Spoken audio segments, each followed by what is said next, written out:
భగవాన్ శ్రీ సత్యసాయి సచ్చరిత్ర తపోవనము 2వ రోజు పారాయణము శుక్రవారము 3వ అధ్యాయము. సంభవామి యుగే యుగే ప్రేమ రూపంబు బ్రహ్మంబు ప్రేమమయము ప్రేమ ప్రేమతో సంధింప నియమమగును కాన ప్రేమను పూర్తిగా కలిగియున్న అద్వితీయంబు చేరగా అర్హుడగును అంటున్నారు బాబా. పుట్టవర్తిని. పుట్టపర్తికి ప్రాచీన నామం గొల్లపల్లె. ఆ స్థలమంతా పూర్వం గోవులతోనూ గోపాలుకులతోనూ నిండి ఉండేది. ఒకనాడు ఆ గ్రామంలో ఒక గోపాలుకుని ఆవు మేతకయ్యి పొలానికి వెళ్ళి సాయంత్రం ఒట్టిపోయిన పొదుగుతో తిరిగి వచ్చింది. ప్రతిరోజు అదేవిధంగా రావటం గమనించిన ఆ గోపాలుడు ఒకనాడు రహస్యంగా ఆ ఆవు వెనకనే అరణ్యానికి వెళ్ళి కాపు కాయసాగాడు.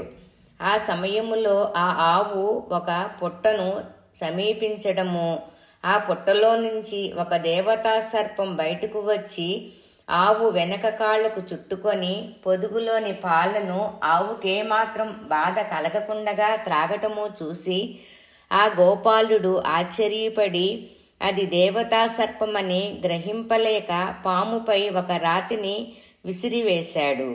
ఆ రాతి దెబ్బకు ఆ పాము రక్తసిక్తమైంది. ఆనాటి నుంచి ఆ గ్రామంలోని గోపాలుకుల వంశాలన్నీ క్షీణింపసాగాయి. గ్రామమంతా పుట్టలమయమైంది. అందువల్ల ఆ గ్రామం పుట్టవర్ధిని అని పేరు పొందింది. కాలాంతరములో పుట్టపర్తిగా మారి పేరు స్థిరపడింది.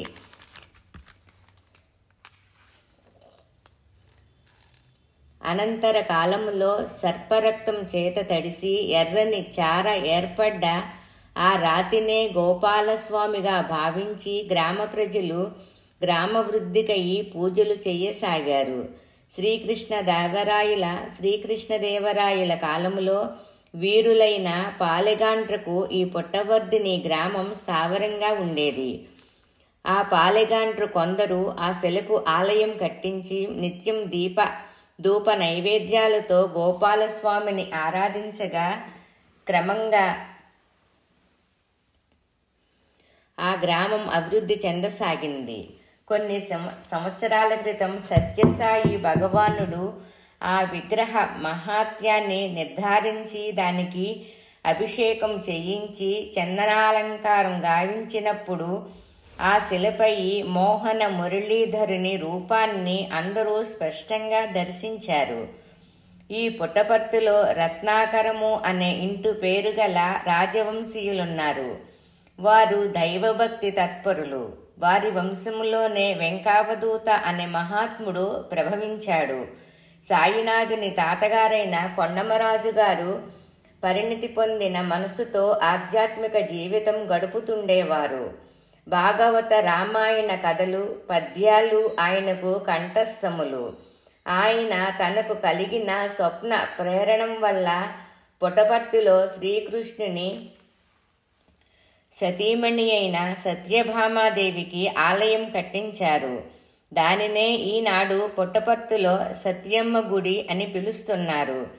కొండమరాజు గారి సతీమణి లక్ష్మమ్మ. ఆ పుణ్య దంపతులకు 2 కుమారులు కలిగారు. వారికి వెంకావధూత జ్ఞాపక చిహ్నంగా పెద వెంకమరాజు, చిన్న వెంకమరాజు అని నామకరణం చేశారు. తండ్రి వలె వీరు కూడా పురాణాలలోని పద్యాలను మధుర మనోహరంగా గానం చేసేవారు.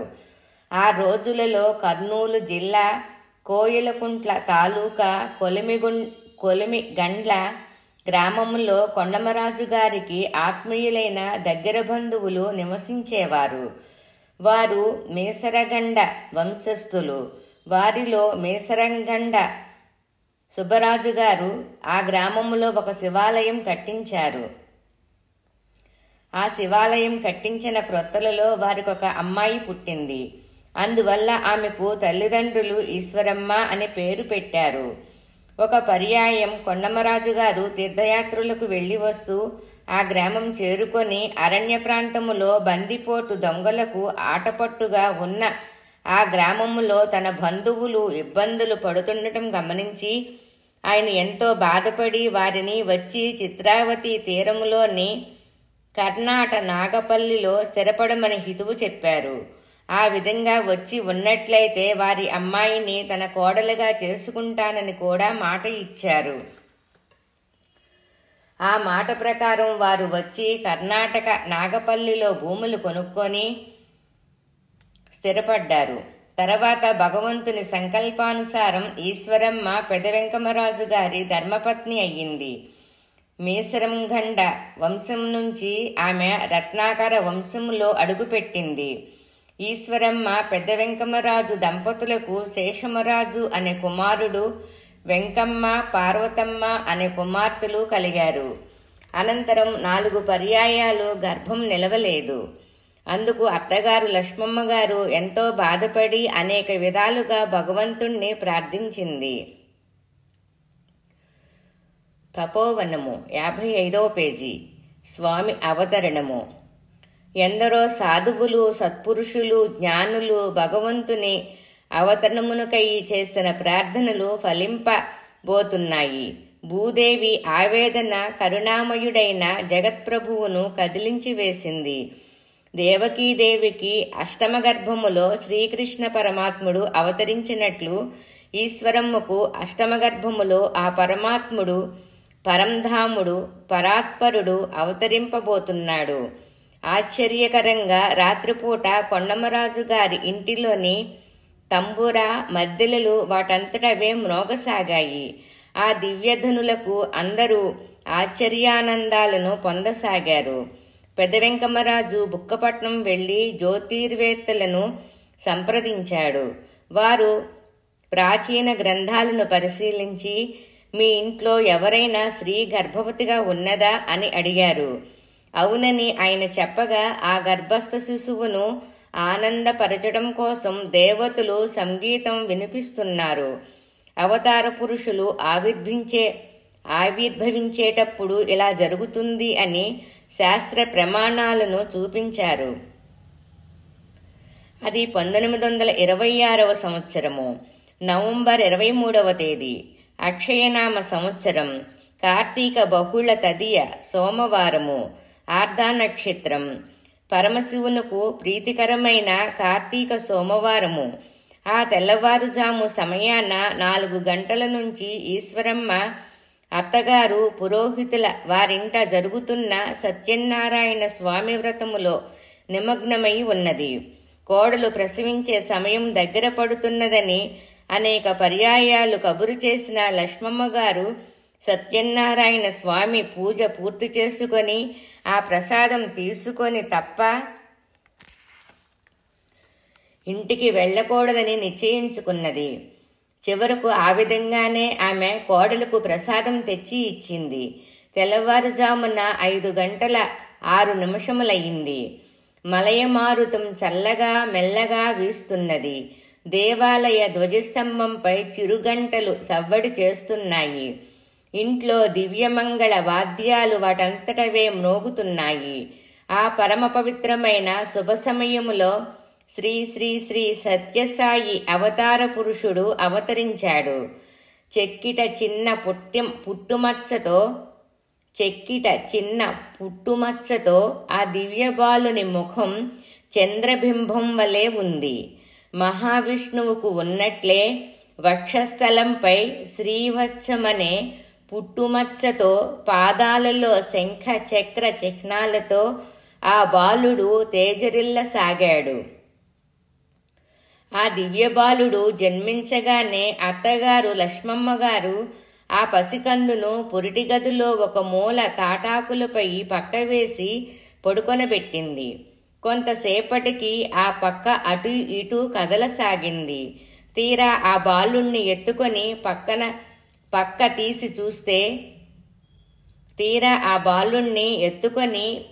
తీసి చూస్తే అడుగున చుట్టుకొని ఉన్న సర్పం.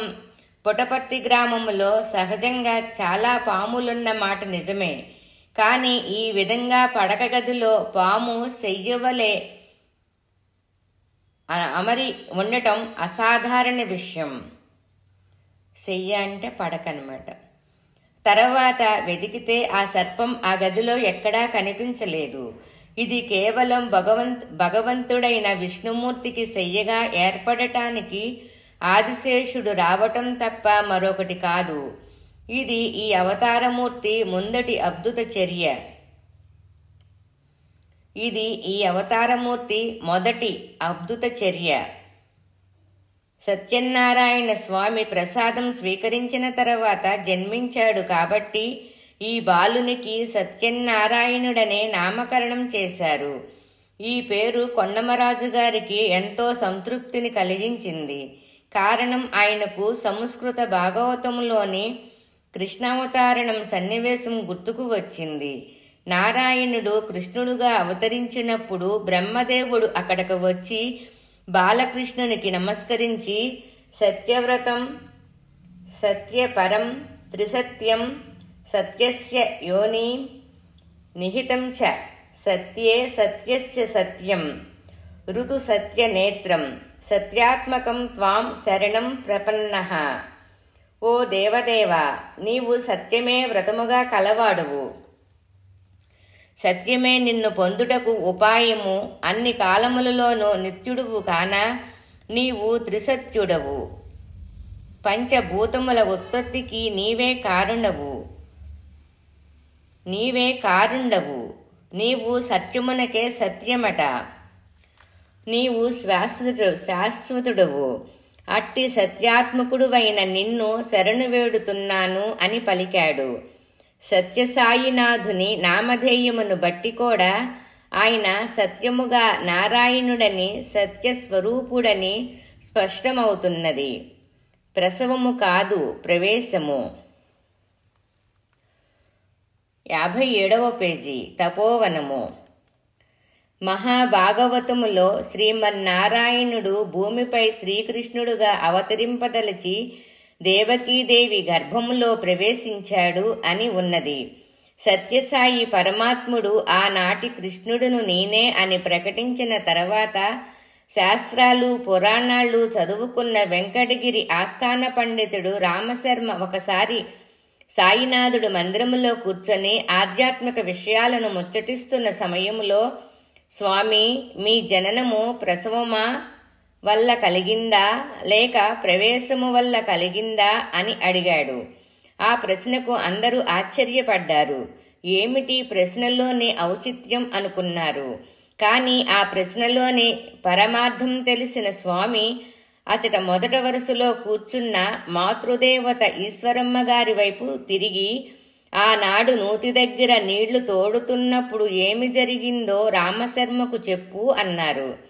అప్పుడు ఈశ్వరమ్మ తానొకసారి దొడ్లో నూతి దగ్గర బావి దగ్గర నీళ్లు తోడుతున్నప్పుడు ఆకాశం నుంచి ఒక వినీలమైన గోళం గిరగిరామని తిరుగుతూ వచ్చి తన ఉదరములో ప్రవేశించిందని, తర్వాత తాను మూర్ఛపోతే అత్తగారు లక్ష్మమ్మగారు వచ్చి సేద తీర్చి విషయమడిగి తెలుసుకొని, ఈ విషయము ఎవరితోనూ అనవద్దు, విన్నవారు ఏవేవో అపార్థాలు తీస్తారు అని అన్నదని చెప్పింది. అప్పుడు భగవాన్ బాబా రామశర్మ వైపు తిరిగి, రామశర్మ, అర్థమైందా? నా జననము ప్రవేశము వల్ల కలిగిందే కాని ప్రసవము వల్ల కాదు అన్నారు. కొండమరాజు గారు ఈ దివ్యబాలుణ్ణి తీసుకొని వెళ్ళి తన పూజాగృహంలో కూర్చుండబెట్టుకునేవారు. అందువల్ల ఆయన మనసు ఎంతో ప్రశాంతంగా ఉండి భగవంతుని మీద లగ్నమయ్యేది. అవును, నిజమే. ఎవరు సత్యసాయి పరమాత్ముణ్ణి తమ హృదయ సింహాసనంపై కూర్చొనబెట్టుకుంటారో వారికి ప్రశాంతి చేకూరుతుందనేది ఈనాటికి వాస్తవమైనదే కదా.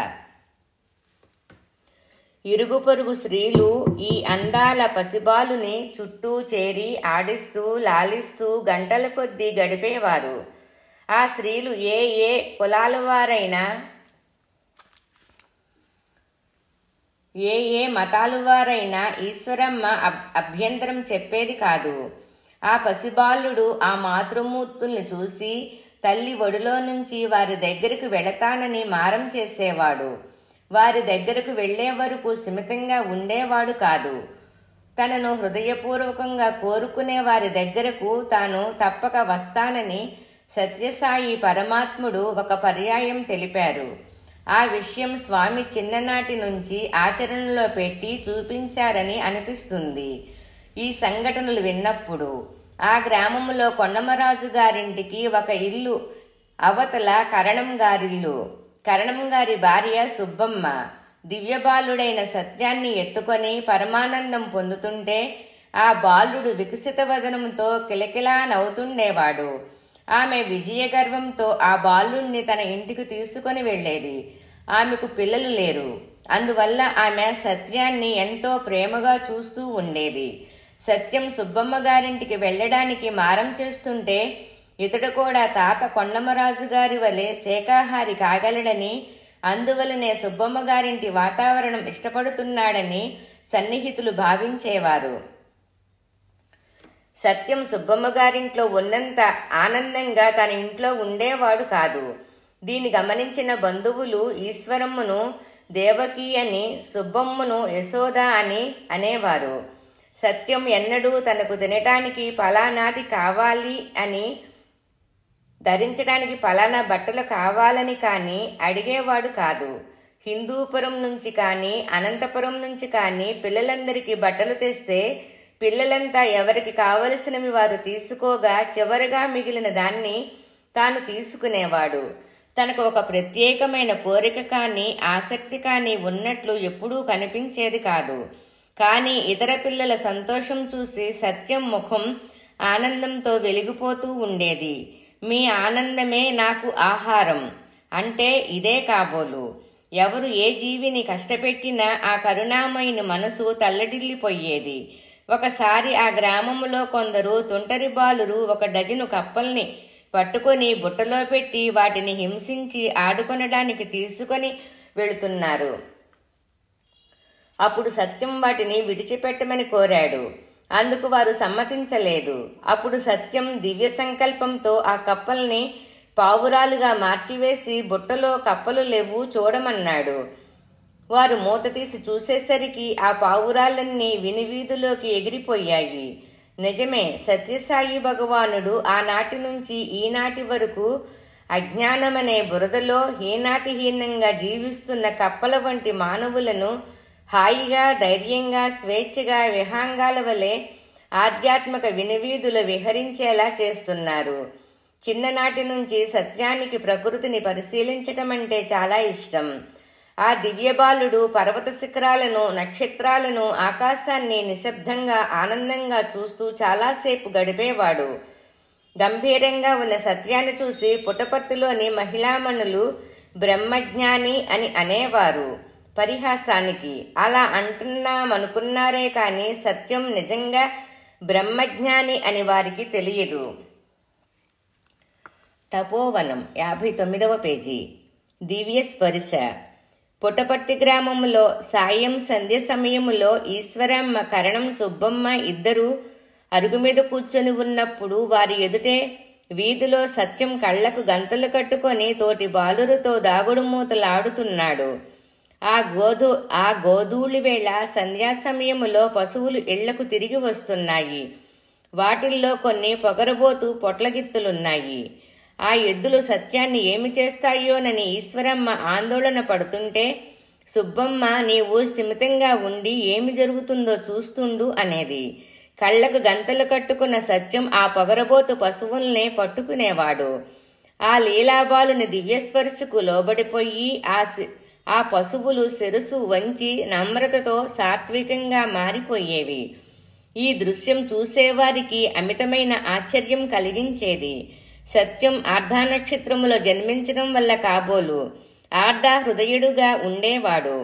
ఎవరైనా ఆకలితో ఇంటి ముందుకు వచ్చి నిలబడితే సత్యం హృదయం కరిగిపోయేది. ఇంట్లోకి వెళ్లి తినుబండారాలు తెచ్చి వారి చేతుల్లో పెట్టి ఎంతో తృప్తి పొందేవాడు. ఎవరైనా చలికి వణికిపోతుంటే వారిని ఇంటికి పిలుచుకొని వచ్చి వారికి కప్పుకొనడానికి ఏదైనా వస్త్రం ఇచ్చి వారిని ఆనందపరిచేవాడు. ఆ గ్రామంలోని పిల్లలు కోళ్లను తలక్రిందులుగా పట్టుకొని తీసుకుని వెళుతున్న ఎద్దుల తోకలను మెలికలు వేసి వాటిని పట్టుకొని వ్రేలాడుతూ వికృత చేష్టలు చేసి సంబరపడుతున్న సత్యం మనసు వెలువెలలాడిపోయేది. పుట్టపర్తి చదువు పూర్తి అయిన తర్వాత సత్యం బుక్కపట్టణం మిడిల్ స్కూలులో చేరాడు. నిన్నటిదాకా ఉయ్యాలలో ఉన్న బాలుడు ఇప్పుడు బుక్కపట్నం చదువుకు వెళుతుంటే ఆ తల్లి ఆశ్చర్యంతో చూస్తుండేది. సత్యం తెల్లని చొక్కా లాగు వేసుకొని నుదుట విభూతి కుంకుమ పెట్టుకొని ఒక చేత్తో రాగి సంకటి ఒక చేత్తో పుస్తకాలు సంచి తీసుకొని అమ్మ వెళ్ళి వస్తాను అని వెళుతుంటే ఆ తల్లికి కన్నీళ్ల పర్యంతం అయ్యేది. ఉదయం 8:30 గంటలకు వెళితే మరలా సంధ్యా సమయానికి కదా తిరిగి రావటం. అంతవరకు ఆ బాలుణ్ణి ఎలా వదిలి ఉండగలను అని అనిపించేది ఆమెకు. ఆమె అందరిలోకి ప్రత్యేకంగా కనిపించే సత్యం పరిశుభ్రతని పద్ధతుల్ని చూసి మిగిలిన పిల్లలు అసూయ చెందేవారు. వారు ఊరు దాటగానే సత్యాన్ని చిత్రావతి నీళ్లలో పడవేసి అతని తెల్ల బట్టలు తమ బట్టల కంటే మురికి అయ్యేలా చేసి ఎంతో సంతోషించేవారు. అయినా సత్యం ఎన్నడూ తల్లితో తోటి వారి దోషాల గురించి చెప్పేవాడు కాదు. తపోవనము 60వ పేజీ. కుర్చీ వృత్తాంతము. ఒకనాడు స్కూలులో కొండప్ప మాస్టారు నోట్సు చెప్తుంటే విద్యార్థులంతా వ్రాసుకుంటున్నారు. సత్యం ఒక్కడే వ్రాయటం లేదు. అది ఆయనకు ఆగ్రహానికి కారణమైంది. సత్యం వ్రాయనవసరం లేకుండానే సమస్తము గ్రహించగలడని, ఆ బాలుడు సర్వజ్ఞుడని ఆయన గ్రహించలేదు. ఆయన సత్యాన్ని బెంచీపై నిలబడమని శాసించాడు. సత్యం బెంచీ ఎక్కి నిలబడ్డాడు. కొంతసేపటికి గంట కొట్టారు. కొండప్ప మాస్టారు కుర్చీలో నుంచి లేద్దామని ఎంత ప్రయత్నించినా ఆయన లేవలేకపోయాడు. కుర్చీ ఆయనకు అతుక్కుపోయింది. అదే సమయంలో అటు వచ్చిన మహబూబు ఖాన్ అనే మరొక టీచర్ ఈ పరిస్థితిని చూసి అర్థం చేసుకొని లోపలకు వచ్చి సత్యాన్ని కూర్చోమన్నాడు. అప్పుడు మాత్రమే కొండప్ప గారు కుర్చీలో నుంచి లేవగలిగాడు. తాను సామాన్య బాలుణ్ణి కాదని తెలియపరచటానికి సత్యములో నుంచి ఒక లీల ఆ విధంగా ఆనాడు బహిర్గతమైంది. ఈ వృత్తాంతం బుక్కపట్టణంలో తీవ్ర సంచలనం కలిగించింది. అవతార పురుషుడు మనం భావించే పరిధులకు లోబడి ఉండడని ఈ సన్నివేశం రుజువు చేస్తుంది. తర్వాత కొండప్ప మాస్టారు సత్యం దివ్యత్వాన్ని గుర్తించి సత్యంపై పద్యాలు వ్రాసి ప్రచురించారు కూడా. బుక్కపట్టణం కుర్చీ వృత్తాంతం విన్న ఈశ్వరమ్మకు తన కుమారుని చదువు పట్ల సందేహం ఏర్పడింది. నీవు చక్కగా కష్టపడి చదువుకొనకపోతే తర్వాత పశువుల్ని కాచుకుంటూ బ్రతకవలసి వస్తుంది అని ఆ తల్లి సత్యాన్ని హెచ్చరించింది. మరి సాక్షాత్తు భగవంతుని తల్లి మాటలు అబద్ధమవుతాయా? స్వామి చదువుకొనలేదు, అందువల్ల పశువులనే కాస్తూనే ఉన్నారు. పశువులంటే ఎవరు? మనమే. అజ్ఞానాంధకారములో కొట్టుమిట్టాడే జీవులకే పశువులని పేరు. అందుకే ఆయన పశుపతి అయ్యారు. కానీ స్వామి ఇంత పెద్ద ఉద్యోగం భగవంతునిగా చేస్తారని ఆ అమాయకపు తల్లి అప్పట్లో ఊహించలేదు. ఆ సంవత్సరం పెనుగొండలో జరిగిన పరీక్షలలో సత్యం ప్రథముడుగా వచ్చాడని పెనుగొండ ప్రజలు ఈ అద్భుత బాలుణ్ణి గౌరవిస్తూ ఒక పెద్ద ఊరేగింపు జరిపారు. ఆ విషయం ఈశ్వరమ్మ మనసులో ఆనందం కలిగించినా సత్యం పట్ల ఎవరికి ఏ అసూయ కలుగుతుందో అని భయపడుతూనే ఉంది. సత్యం చెప్పే మాటలు, చేసే నిర్ణయాలు, నిశితమైన భావాలు ఆమెకు ఆశ్చర్యం కలిగించసాగాయి. సుబ్బమ్మ భర్త అయిన కరణం గారి హిట్లర్ మీసాలపై, ఆయన ప్రవర్తనపై పాటలు అల్లి సత్యం పిల్లలచే పాడించేవాడు. అందుకు ఈశ్వరమ్మ ఎంతో బాధపడి సత్యాన్ని సన్మార్గములో పెట్టే బాధ్యత సుబ్బమ్మకే అప్పచెప్పింది. అప్పుడు సుబ్బమ్మ ఏది మంచిదో ఏది చెడ్డదో ఆ చిన్నారి గురువుకు తెలుసు, అతను ఎలా భావిస్తే అలా చెయ్యిని అనేది. సత్యం తోటి పిల్లలకు కరచాలన మాత్రం చేత, అంటే చేతిలో నుంచే, పండ్లు పువ్వులు మధురమైన తినుబండారాలు సృష్టించి ఇచ్చేవాడు. ఇవన్నీ నీకు ఎలా వస్తున్నాయి అని మిత్రులు అడిగితే నాకు దేవతలు అందిస్తున్నారు అనేవాడు. నిజమే, స్వామి దేవదేవుడు కాబట్టి స్వామికి దేవతలు అందివ్వటం సహజమైన విషయమే కదా.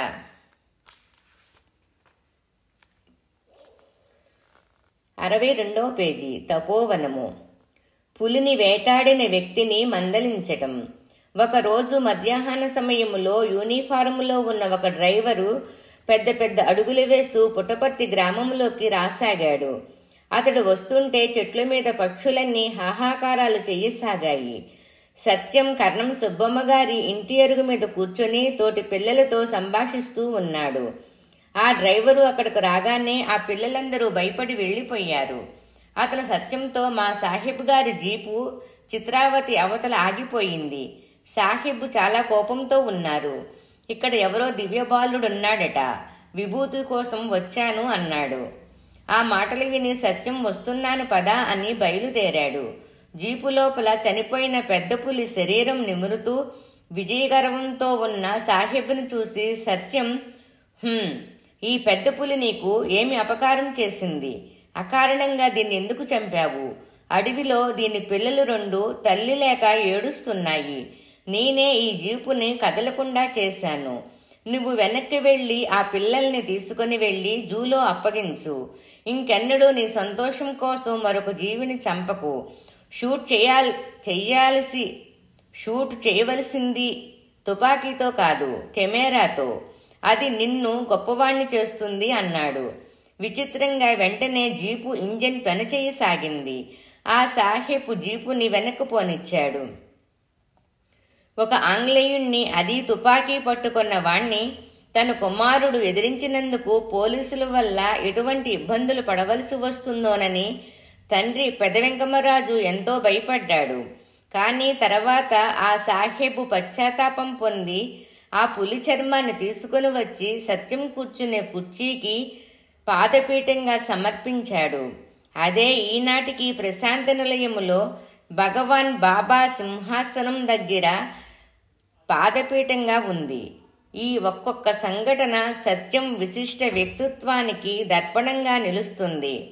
స్వామి అహింసామూర్తి, జీవకారుణ్యం మూర్తి దాల్చి వచ్చిన యేసుక్రీస్తు, బుద్ధ భగవానుడు, గురువులకు గురువు శ్రీ సత్యసాయి. ఓం శ్రీ సత్యసాయి పరబ్రహ్మణే నమః. శాంతి శాంతి శాంతి.